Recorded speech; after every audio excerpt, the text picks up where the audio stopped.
Hello, everyone, and welcome back to TowerGate. It is TowerGate day number 1155, Monday, June the 8th, 2020. Thank you so much for tuning in. Well, you know, Mel Brooks once said, "It's a mad, mad, mad, mad, mad world." And it's getting madder all the time.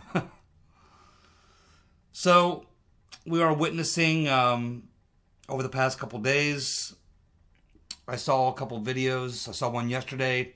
The police chief in some town in Massachusetts, he's laying face down on the ground with his hands behind his back like they're cuffed to pay homage to Black Lives Matter.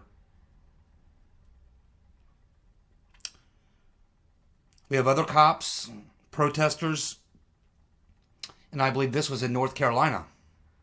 They are actually kneeling down and washing the feet of Black Lives Matter protesters while begging for forgiveness.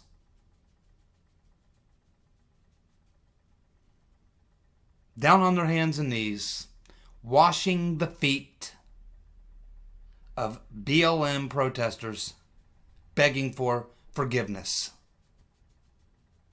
Never in my life, if you would have told me, if I'd have seen this in a Mel Brooks movie, I wouldn't have believed it. It is truly a mad, mad, mad, mad, mad world. What is going on? It's really creepy. It's like a cult. These people are now demanding, after all this that they've done, all the protest, all the rioting, all the damage, all the looting, all the theft, all the assaults, they're now demanding that we bow down, wash their feet, beg for their forgiveness. What do you think's coming next? Reparations. That's what's coming next.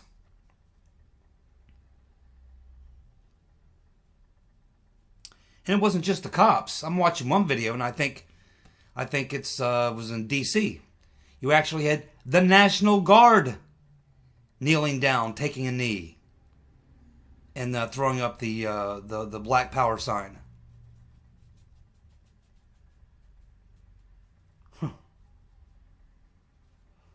And just when you think it can't get any worse, we find out that they're now going to disarm Elmer Fudd. That's right, Looney Tunes.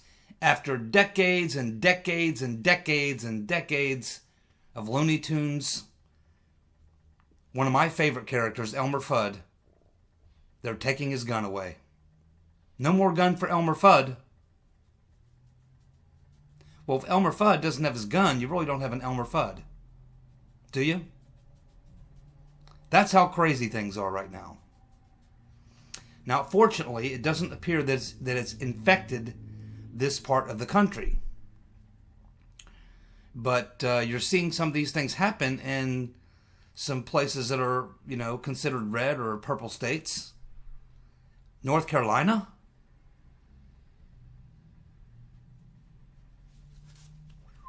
Wow. So I don't know where this is going at this point. I don't know what the end is. All I do know is that whatever the cultists do, it will never be enough. After they wash their feet and beg for forgiveness, then of course, and make Elmer Fudd give up his gun, then of course it will be reparations, and I don't know what happens after that. They'll probably say, okay, now all whites must turn over all their property to the nearest black guy you see. Just sign the deed to your house over to him. Sign the note of your car over to him. And give him all the money in your bank as well. Because that's your white privilege, is how you got all that. There will never be a point where enough is enough. Believe me, there's no end to this. And to watch this stuff is really starting to freak me out. It is creepy. I mean, it's really creepy.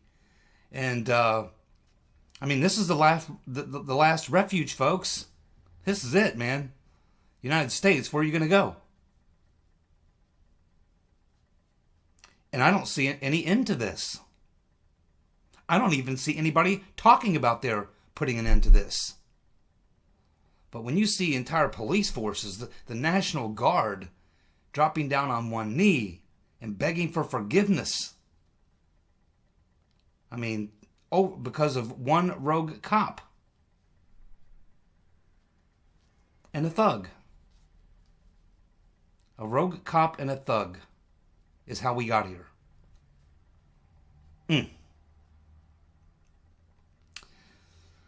Okay, I just don't know what more to say on this topic. I'm pretty much exhausted at this point.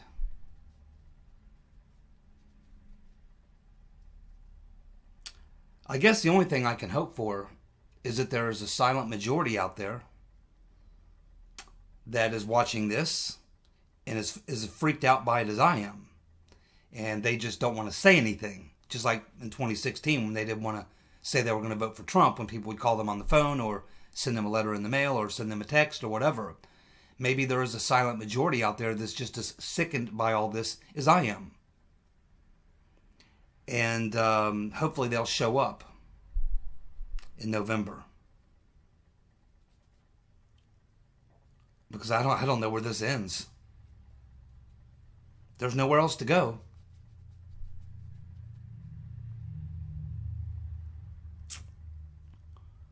Well, the rotten Reverend Clinton couldn't miss an opportunity to jump in and get her 2 cents in. She still hasn't figured out that not only do people on the right really, really hate her, people on the left really hate her. I mean, she just absolutely got destroyed on this on her Twitter feed. And of course, she likes to think that we all have forgotten about her super predator comments about the fact that she was a strong supporter, endorser of the crime bill and other things. And we all know that she is a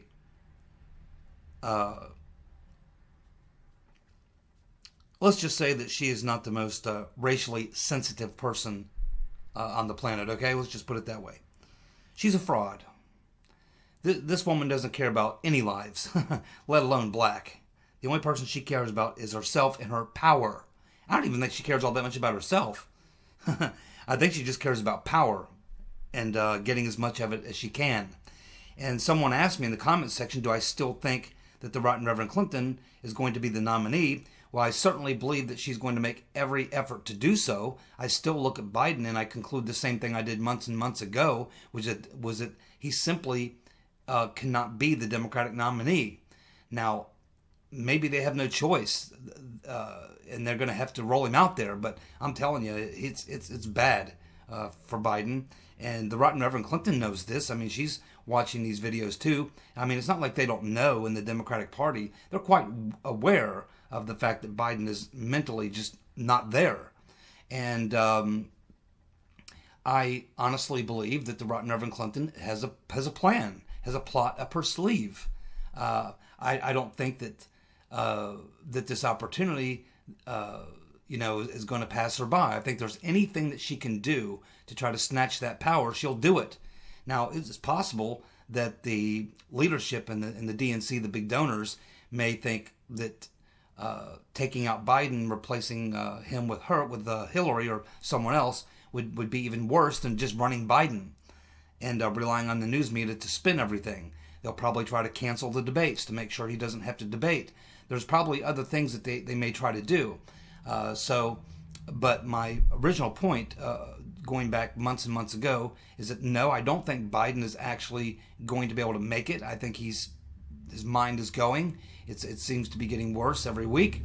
And I do believe that the rotten Reverend Clinton is carefully observing this. I think she probably has a plot and a plan. I think she will try to execute that plan. And I would still say there's a very good chance that the rotten Reverend Clinton will be the nominee. Now, there might be someone else out there, but all the names that I've seen floated so far, I just don't think can hold a candle to her. Whether it's Kerry or Michelle Obama, you can throw out all the names you want. I still think the rotten Reverend Clinton is still in the best position to move in and take over for Biden. And I still believe until he actually comes through the convention at the end of August and in fact is the nominee, I will continue to have serious doubts about what's going to happen here. So let's just keep watching. Well, of course, on June 9th, coming up here in 2 days, or tomorrow actually, if you're watching this video on Monday, is the primary in South Carolina. Now, Lindsey Graham has 3 challengers in that primary. They'll probably split the vote between them, and we'll end up with Lindsey Graham again. Now, it's funny that it's been noticed by someone who's been covering the race there in South Carolina, a local reporter, that for the past month and a half, one of those 3 guys has been running ads against Lindsey Graham for not taking any action over the Russiagate conspiracy. And that may be the reason why Graham suddenly decided to hold some hearings. So anyway, we will find out. But I think that we have the same thing happens here in Ohio. And what these challengers should do if they really want to unseat Lindsey Graham is that the 3 of them should have made a pact that 2 weeks before the vote, that the 2 guys with the least amount of votes would drop out and put their support behind the one guy with the most amount of votes, and then they would endorse him. And that's the only way that you can beat these establishments, because what the establishment will do is if someone like Graham is being challenged, they'll throw a couple people into the race just to dilute the vote, because that almost always works. It almost always keeps the establishment candidate in his position. It's done everywhere, all over the country. It's been done here in Ohio multiple times. We can't get rid of Rob Portman for that very reason.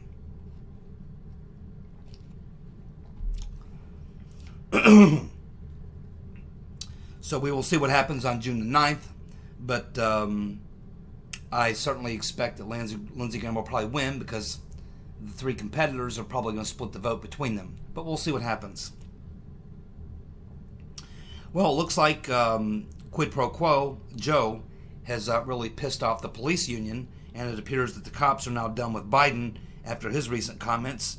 So Biden is now losing support from various groups, and I think he's going to lose support from blacks because he hasn't taken a tough enough stance on law and order. I think we may find out that there's a lot of blacks in these urban areas and blue states and blue cities who are being very quiet, who are observing what's going on, and they know that Democrats do not stand for law and order, especially Biden, and that Trump does. And I think that we've seen the poll in the last couple of days. I can't remember where it came out of, but it was showing Trump with 41% approval. Now that doesn't mean they're all going to vote for Trump, but a 41% approval from the black community for Trump in these blue areas, that's pretty strong, and it could be a leading indicator of things to come in November and where the black vote goes. And I think it's very likely that Trump could surpass 20% of the black vote, and if that happens, he will most likely turn one or 2 more blue states. So we'll have to keep watching and see what happens there. But yes, Biden has now lost the support of many police unions, police organizations across the country for his recent positions. They're going to continue to pull him farther and farther left. I mean, Biden, they're going to want him to kneel down and take a knee. They're going to want him to campaign for reparations. They're going to want him to campaign for all kinds of extreme leftism in response to this both the coronavirus and the recent rioting and all that. So he's going to get pulled even farther and farther to the left as a result of these 2 recent events, and he really has no choice but to fall in line. He can't risk upsetting the far left activist wing of his base. That's where the energy is, and that's where they think the votes are going to come from. The problem is, it's almost all in these urban areas. So he's going to win those likely anyway. He would just run up the vote. But in the areas where he needs to be competitive in the swing states, it's probably going to hurt him.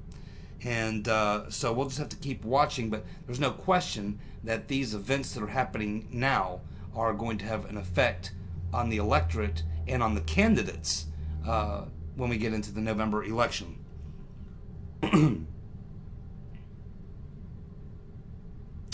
And as far as defunding the cops and all this sort of stuff, I mean, that's going to play into Trump's hands.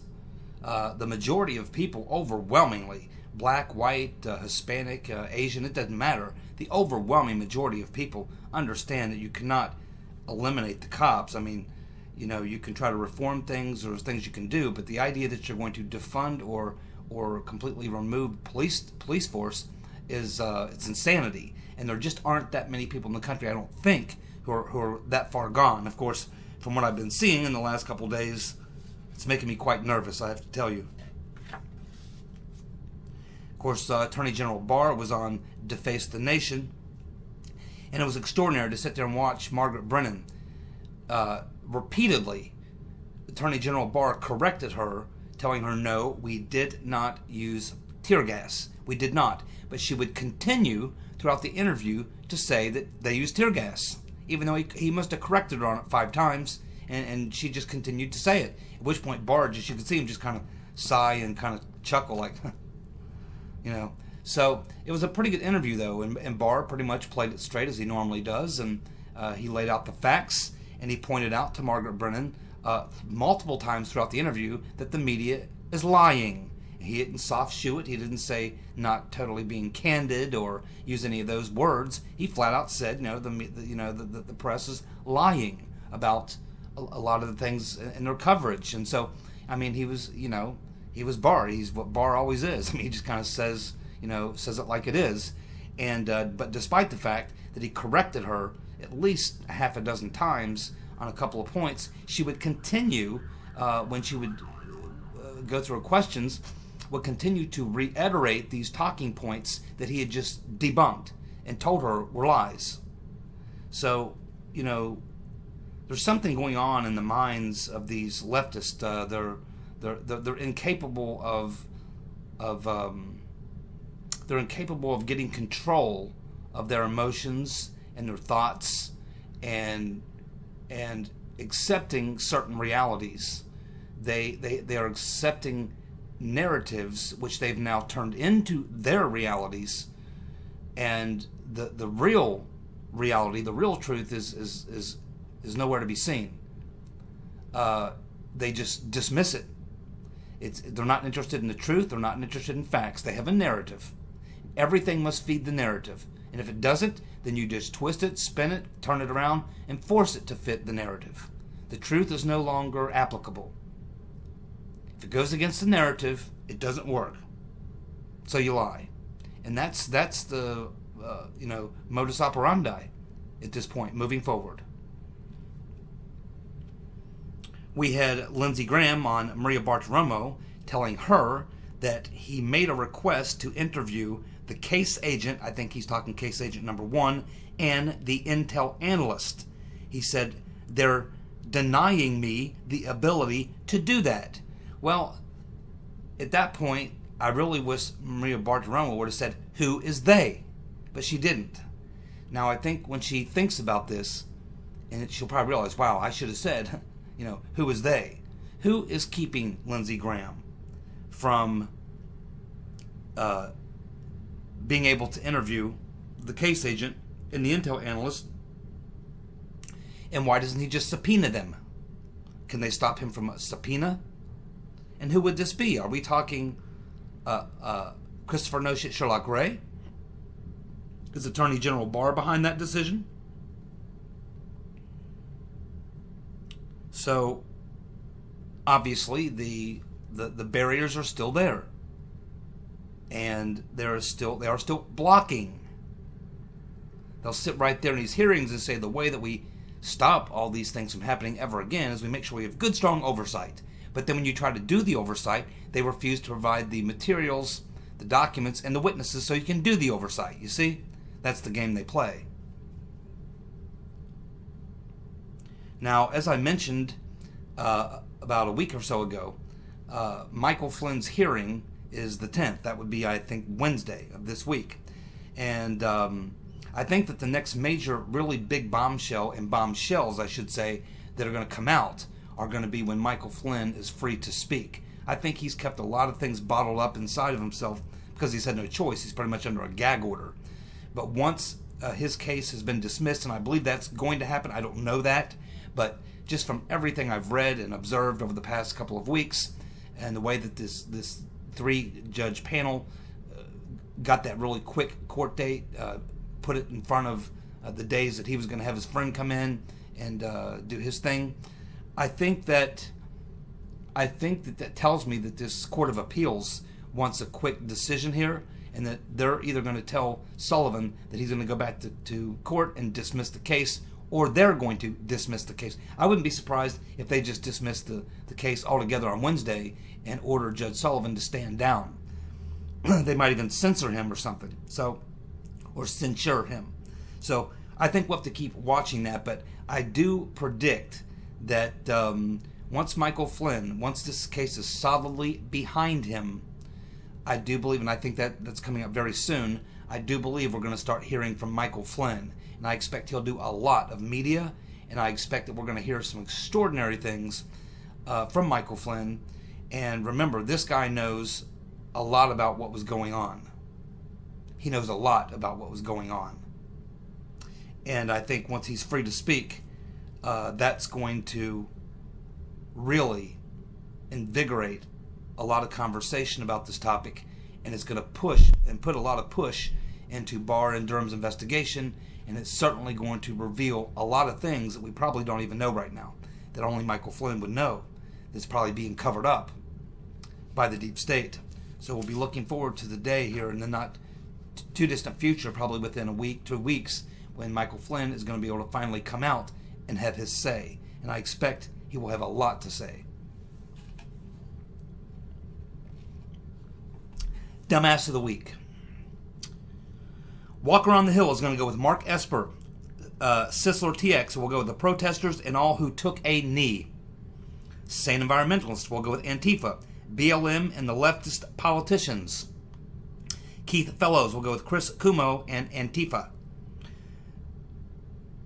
VCS will go with The Lancet. Absolutely. Haven't even had time to talk about that. Ricky Ricardo will go with the Umbrella Man. That's right, he's back. The Umbrella Man, along with the PSYOP funders and the True Believing Sheep.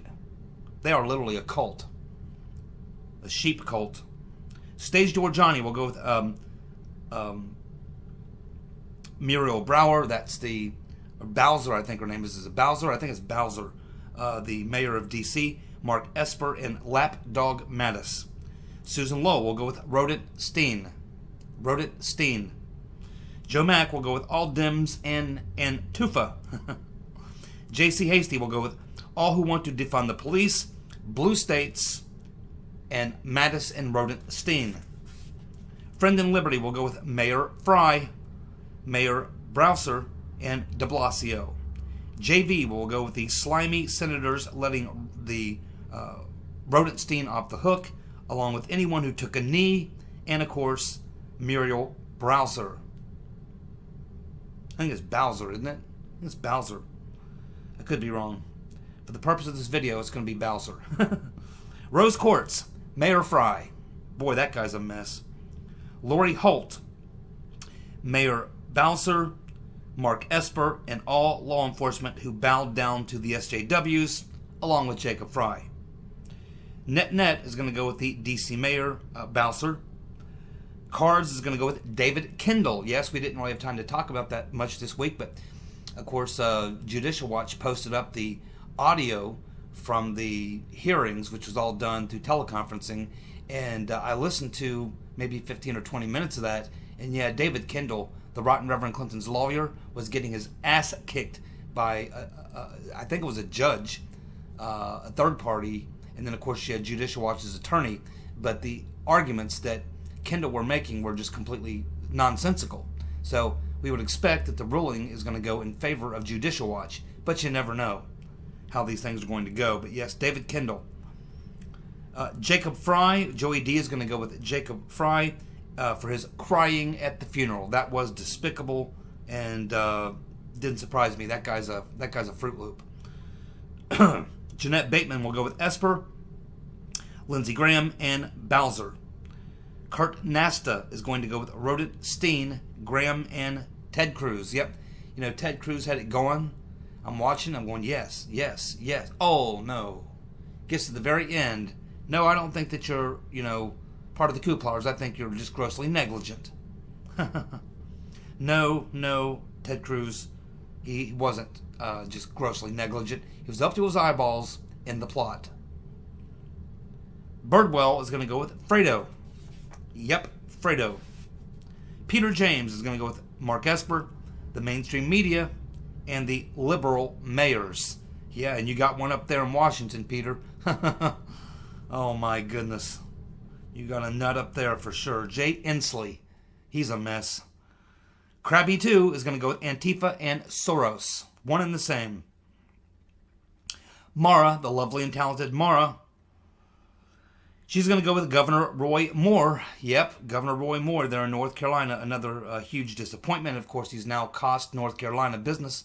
The Republican convention is going to move from North Carolina because he is not cooperating as far as social distancing rules and all these sorts of things. So now the Republican National Convention is supposed to be in North Carolina. Now it's going to move to another state. We're not sure where. I'm guessing Texas or Florida.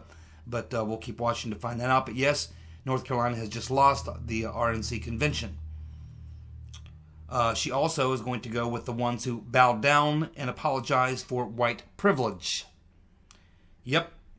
And of course, the rich fools bailing out the violent rioters. Well done, Mara. You nailed 3 of the big ones right there. Douglas is going to go with Graham, Cruz, and the USA Passport Office. Yes, indeed. Jonathan Cassidy will go with Mayor Lightfoot, another real winner, Mayor Bowser, and Lindsey Graham.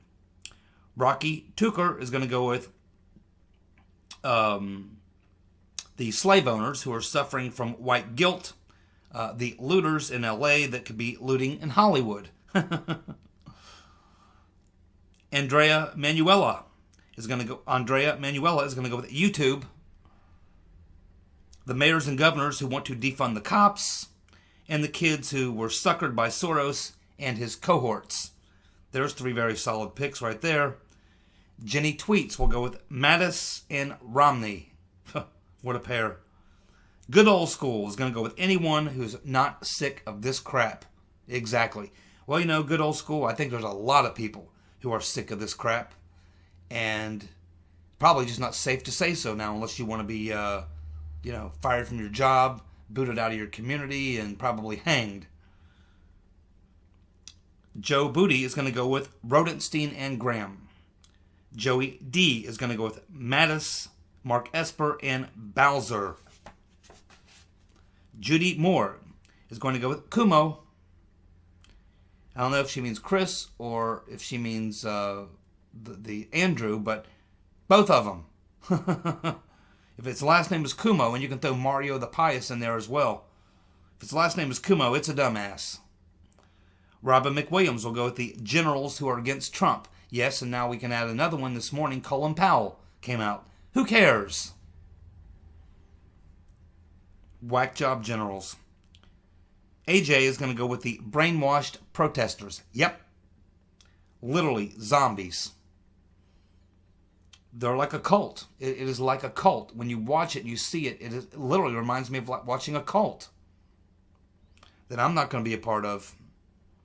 I'm not bowing down for anybody. I'm not apologizing to anybody, and I'm not begging for any forgiveness for anything, white privilege or otherwise.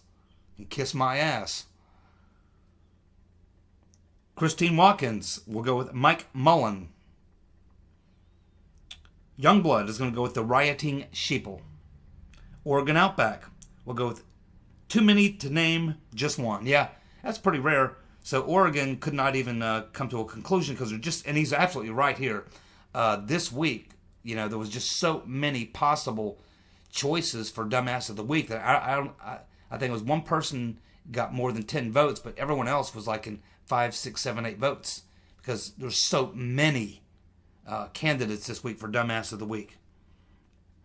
So many. Hard to pick. Charlie Butler is going to go with any political figure supporting to defund the police and Dr. Fauci. Remember Dr. Fauci? He's almost forgotten about. Just like all this stuff that we're experiencing right now. What's his name is going to be forgotten all about. I've already forgotten his name, to be quite honest with you. what all this was all about a month from now. They won't even remember who he was. But they'll be asking for reparations in his name. Freddie Schaffer is going to go with President Trump, David Kendall, and Mary Bowser. Michael will go with the senators letting Rodenstein off the hook and anyone taking a knee for BLM, along with Mayor Bowser. It's Angry Bob is going to go with Esper, Mattis, and Mayor Bowser. Sue Sun is going to go. Sue Sun is going to go with all the protesters, all of them. Good. Jacob Fry and Rodenstein. Zara Drew will go with young white CIA FBI private contractor baby goon friend and their baby goon friends. Yeah, I think you pretty much got them all in there. Pretty much got them all in there. And oh yes, there are assets in there from the same usual suspects as was just pointed out by Zara Drew. Gene Alley. Boy, he's got a bad governor. He's got old Governor Blackface there over in Virginia. So he's going to go with Governor Blackface. Gene will go with Governor Blackface. The mainstream media for not reporting that 99% of the protesters who have caused the cities to capitulate to their demands have just recently been weaned from their mother's breast and are living in mom's basement. Exactly. The last people in the world we should be capitulating to is these people. But that's what's happening. Look at him. Looks like a cult.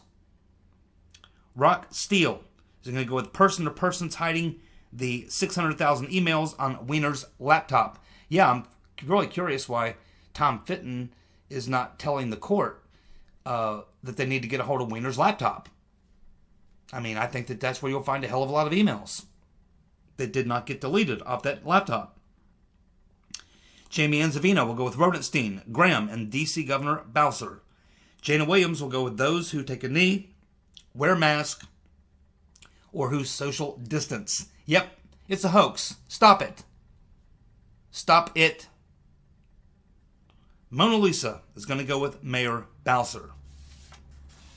Okay, like I said, we had a lot of different contestants this week, more than probably I've ever seen in 1 week. That many different people nominated for Dumbass of the Week. So the first place vote getter, though, was Mayor Bowser, winning this week's Dumbass of the Week. And she did manage to collect about 16, 17 votes, which gave her first place because everyone else was in the 6, 7, 8 category. Then we had a three-way tie for second place. That would have been with Lindsay Graham, the people who took a knee, and Mark Esper. And then, of course, finishing up in third place, it was Rodenstein. So there you go. Dumbass of the Week, Mayor Bowser, first place. Second place, Mark Esper, Lindsey Graham, folks who took a knee and still are taking the knee. And number 3, Rodenstein. There's your dumbasses of the week. Well deserved. Thank you so much for tuning in. I'll be back tomorrow, and we'll see what's coming up in the week ahead. They're still rioting around the country, and everything's peaceful and quiet here, and I hope it is wherever you are now. You guys have a good night. I'll see you tomorrow. Bye.